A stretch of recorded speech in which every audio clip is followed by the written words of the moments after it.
All right, back for another beer review, and today I'll be reviewing yet another beer from the Toppling Goliath Brewing Company, and they're out of Decorah, Iowa, and this is their double dry hop King Sue. So they're calling this one a double dry hopped double IPA that comes in at 7.8% alcohol by volume, 50 IBUs, and at the time of review, this can is approximately 7 weeks old. So I've been wanting to try this one for a couple years now, and I finally got my hands on it. So I reviewed the base of this beer back in 2020, and I loved it. It had this, omnipresent dank weed component over top of a huge stone fruit and tropical fruit base. It was absolutely fantastic. One of my favorite beers of 2020. Prior to that, I had it at a bottle share back in 2016. But when you're doing a bottle share, you don't get the true representation of the beer, especially if you're like 10, 15 different beers deep at that point.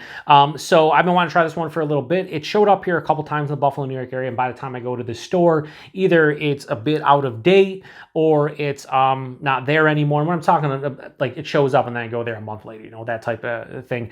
So this one showed up recently. I went to the store like a couple weeks later, and they still had a couple cans of it left. So yeah, anyway, they say on the back here, it says Citra hops give King Sue its bold flavors of mango, orange, and pineapple. This double dry hop version packs even more flavor into each can. So this isn't super fresh. It's 7 weeks old, but it's been kept cold the entire time, and you make do with what you can get. So here we are. Now, will I like this more than the base King Sue? I hope so. That's the reason why I picked it up. I'm hoping it's better, but for me, double dry hop doesn't always equate to a better beer. Okay, I was gonna say it's a little bit crazy carbonated there off the first pour, a little fizzy, but it's slowed down a little bit here. We'll do something like this so I can get my nose in there. But yeah, we'll see. I am very curious to see how this is. I'm already getting wafts that is just amazing right off the top. I hope it's just as delicious as the base. I really do. So yeah, that has that murk that everyone's looking for. That milky hop goodness, has like this deep dark yellow orange color. You hold it up to the light, you can't see through it. Has about a 2 finger of a soap sudsy, but yet creamy looking head going nowhere. And the head also has like this very light tan colored head. It looks kind of different in the glass. So yeah, anyway, that's good nose. Yeah, it's fucking awesome. This is an awesome aroma. It's to me reminding me of the base one. There's this dankness here. It's not as big. It doesn't have that big weed dankness that the base had, but it has this herbaceous dankness. But then it's just straight up orange juice, stone fruit juice. Like you could say, they say mango. I'd lean more towards peach, but you could say peach and mango, pineapple juice for sure. Yeah, it's orange or tangerine, peach or mango, and then pineapple. They nailed it on the back, like those tasting notes. I remember getting a distinct papaya when I first, when I reviewed the King Sue. Like papaya was there. It was big fleshy fruits. So it was like mango, papaya, melon. But this is more like orange, pineapple. It almost has the POG juice, the POG juice, which is pineapple, orange, and guava. If you replace the guava with like a peach or a mango, so like pom juice, which is pomegranate juice, which now I don't know what I'm talking about. There's a little bit of like a biscuity, crackery malt component, very, very slight. And I'm getting vanilla, which I think is coming from the yeast. A lot of folks will say cotton candy, bubblegum. I usually associate it with vanilla. So it's giving me almost orange creamsicle or like pineapple creamsicle vibes. And then I just love that dank herbaceousness. There's a touch of greenness here, so very like slight like hop burn-esque, but I think it's actually more leaning towards to like in the aroma more of like a green kind of like tomato stalk walking through a garden kind of aroma as opposed to like hop burn. It smells so intense. Like it smells so vibrant, and I can't believe this is 7 weeks old. So I want to get into it. Cheers, everyone.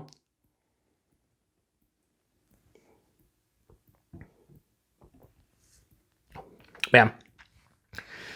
I'll tell you right now off the rip, this is not as good as the base I had in 2020, but it's not far off. I think the biggest factor I'm getting right now that's not as good as that is that this one lacks the complexity that the base King Sue back then had. Now, could be the age. Again, it's 7 weeks old. It's not 7 days old. But again, you make do with what you can grab. The aroma is screaming off the top like 7 days old. Like this is a week old aroma-wise. Taste, little dial back. Behind this one's higher side of medium, lower side of full. Nice for 7.8%. The mouthfeel is another little knock too. The mouthfeel on the base was a little bit more well-rounded for like a hazy. Very soft, smooth, and creamy. This, it's soft, it's smooth, and it's creamy. It's just not, it's like borderline upper echelon as far as the mouthfeel is concerned for like a double dry hopped hazy double IPA. It's almost there. Not quite. The taste though, it's quite a bit different than the one I had in 2020, being that it's double dry hopped, being that, it's, 3 years, almost 3 years later, but it's still delicious. It has a beautiful mixture of like freshly squeezed orange juice and tangerine juice. So it has juicy vibes up front, but also sweeter vibes. It kind of then develops into this nice, to me, like a peach, kind of like over-ripened peach quality. And then midway through the palate was where that pineapple hits, and it's an over-ripened pineapple or a sweeter, like crushed pineapple. But there's an underlying vanilla presence along with a biscuity, crackery malt base. So I'm getting ever so slight hints of like an orange creamsicle and orange or pineapple creamsicle, but it's not like that sweet, right? Like it's not nailing that flavor, but it's giving me hints of it around the edges of the palate. And the second half of the palate, it does have that green, walking in a garden, tomato stalk kind of feeling to it. It's grassy, it's herbaceous. It has a very smidge hop burn, like very slight, like 3% hop burn. It's very, very slightly noticeable in my throat. By the time I drink the rest of this can, is it gonna build? I don't think so, because it hasn't built after like 4 or 5 sips. It's slightly noticeable, but nothing that's too over the top. There isn't much of a bitterness, maybe a very mild bitterness here, but it is pretty dry. It's not full on dry, but it's like semi to full on dry. So this one leans a little bit sweeter, juicier overall, but I don't think that's necessarily a bad thing considering the flavors of this one. I'm gonna pour the, maybe not all of it in, but some more just to see if like, it thickens up. I'm gonna pour it all in and we'll see if it thickens up a little bit. And what that does is essentially to the body, the mouthfeel, and the flavors. And then we will rate it. 7.8%, you really can't tell as far as like an alcohol stringency on the palate. There's nothing, distracting me. There's nothing noticeable, but I do know this is a double IPA because I can tell based on the body and the intensity of flavors, you're not drinking something like this. Typically that's going to be like under 7%, just rare for it to happen. Yeah, so pouring in the goodies really didn't do anything. Not much. This is delicious, but it isn't as good as the regular version that I specifically had. Now, keep in mind, I didn't do a side-by-side. I didn't buy, the regular and then the double dry hop one like a week or two later. I'm talking from memory and what I remember regular King Sue being back in the fall of 2020. That beer was better than what I am drinking right now. Keep in mind, that was just over a month old. This is 7 weeks old, so I keep that in mind as well. This isn't, as fresh as that can was. So, I'm sure if I was drinking this just over a month old, it might have a little bit more intensity, a little bit more, enjoyability factor would be a little higher, but then again, I think maybe that hop burn would be a little bit more, kind of elevated, so to speak. One more sip and we'll lock in a rating. Yeah, so I gave regular King Sue a 4.7. This is not going to get that, but it's not that far off. Like again, a little less impressed with the mouthfeel, a little less impressed than or with the flavors. Hop burn's probably about the same. All right, I'm going to give a double dry hop King Sue. I have no issues whatsoever at giving this one. We'll go low 4.5 and go 4.45. Why? I don't know. I feel like this is a quarter point lower, and that's pretty much what I'm giving it. Because a 4.45, add 0.25, and we're at 4.7. Math, I'm impressed right now with my math. Super impressed. But yeah, so a 4.45 is still a really good score. It's just, I think the regular King Sue that I'm remembering, it kind of blew me away. It really did. I was not expecting that, especially when you take into the availability into consideration.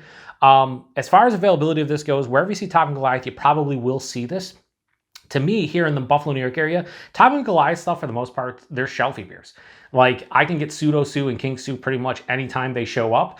They're not flying off the shelves. All of their different, like, sours and other beers, even some of their stouts are pretty much shelfie beers, which is crazy to say. I didn't think, like, 5 years ago I would ever utter those words, Toppling Goliath being a shelfie brewery, but here in the Buffalo, New York area, they totally are. And I know a lot of other people, same thing, where they can pick up their stuff pretty much wherever. This might be a little bit tougher, because it is the double dry hop version. And again, a couple times it showed up, I missed out, going a month month after it showed up and wasn't able to grab it, but this time around certainly was hanging out. And price point, here's where it goes a little bit sideways for Toppling Goliath stuff as a whole, not just specifically this beer. I paid $6.99 for that beer. Now, it might be a little bit cheaper in your neck of the woods, maybe $20 a 4-pack, maybe $22 a 4-pack, maybe $24 a 4-pack. But for me here, Toppling Goliath stuff, when you're talking something like this or any of their fruited sours and things of that nature, they're more expensive than a lot of people out there that tell me. So if you got your hands on this recently, what did you pay for a single and what did you pay for a 4-pack, depending on how you purchased it? $6.99 for me, and I saw it a couple different places, and I think the one place was $6.49. So it's expensive here in Buffalo. So I'd be curious to know what people pay outside of the area. And yeah, we're gonna shut this one down. If you've had it before, post in the comment section. If you've had any prior batches, if you had this batch specifically, anything like that, just let me know. I'd be curious to know what you think about this one. Have you had both King Sue and this one? Which one did you prefer? Like I said, I give the base a little bit of an edge over this one, but it's kind of unfair to compare only because the 3-week difference in the can-on date, and also you're talking about beers that were brewed almost 3 years apart. So anyway, I appreciate everybody stopping by for another beer review here on the Beer Patrol. Until the next one, cheers.